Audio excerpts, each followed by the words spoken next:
Hello मित्रों, તમે જોઈ શકો છો અત્યારે આપણી પાસે આવેલી હતી કુલ ડ્રાઈવ એસી વાળી ગાડી છે। અત્યારે તમે જોઈ શકો છો બમ્પરનું કામ થઈ ગયું છે, બોડીનું ટોટલ કામ પૂરું કરી દીધું છે।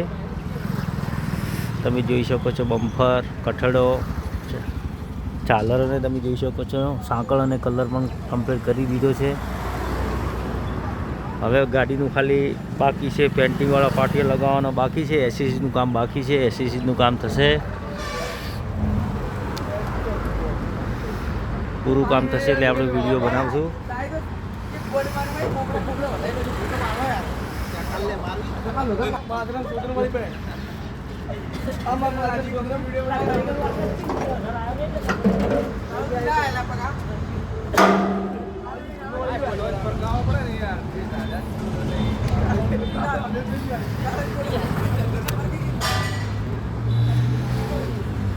તમને બોડીનું કામ કેવું લાગ્યું કોમેન્ટ કરીને જરૂર જણાવજો। Ambika body centre Deesa.